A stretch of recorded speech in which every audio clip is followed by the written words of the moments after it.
एक सुनहरी सुबह थी। हवा में ठंडक थी और आसमान में सूरज अपनी किरणों से धरती को आलोकित कर रहा था। आशीष, एक युवा शोधकर्ता, अपने जीवन के सबसे महत्वपूर्ण मिशन पर था। इतिहास के स्रोतों की गहराई तक जाना और उन अनकही कहानियों को उजागर करना जो हमारी सभ्यता को आकार देती हैं। 3000 ईसा पूर्व। साहित्यिक स्रोत। वैदिक ऋचाओं का युग।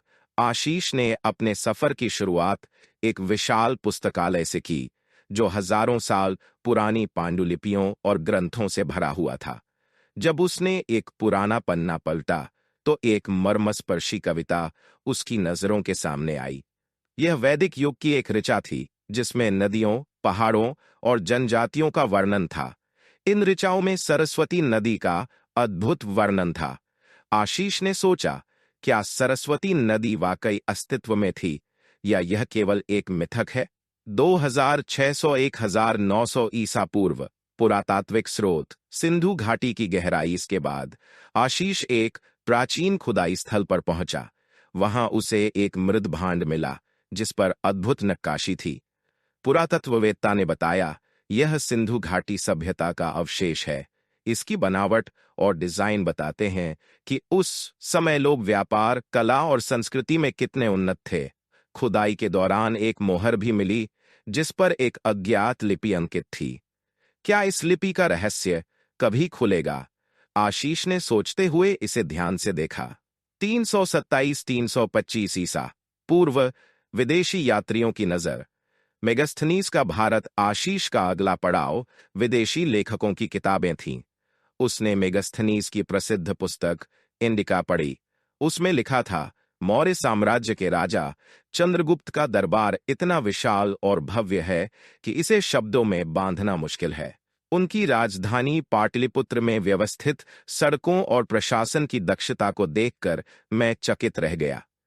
आशीष ने सोचा कि यह विवरण केवल भारत के गौरव को नहीं दर्शाते, बल्कि उस समय की व्यवस्था और समाज की गहराई को भी प्रकट करते हैं।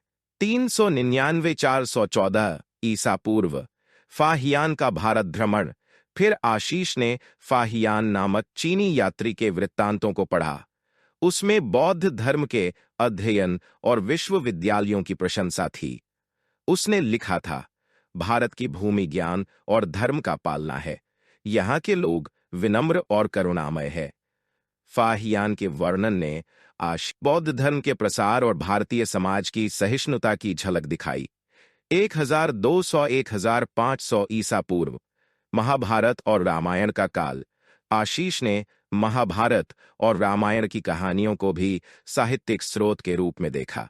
उसने गौर किया कि इन ग्रंथों में केवल धर्म और नैतिकता की शिक्षा ही नहीं थी, बल्कि उस समय की सामाजिक और राजनीतिक परिस्थितियों का भी चित्रण। तीनों स्रोतों का संगम। इतिहास के इस लंबे सफर में आशीष ने एक महत्वपूर्ण सत्य सीखा। इतिहास केवल घटनाओं का क्रम नहीं है, बल्कि यह साहित्य, पुरातात्विक अवशेष और विदेशी यात्रियों की दृष्टि से बुनी गई एक कहानी है।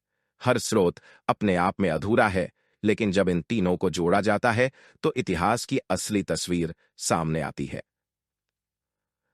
आशीष ने यह वैदिक ऋचाओं से शुरू होकर सिंधु घाटी की सड़कों से गुजरती है और विदेशी यात्रियों के वर्णनों में समाहित होकर हमें वर्तमान से जोड़ती है।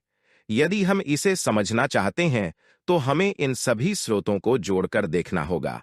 अब, क्या आप भी आशीष की तरह इस यात्रा पर निकलने के लिए तैयार है?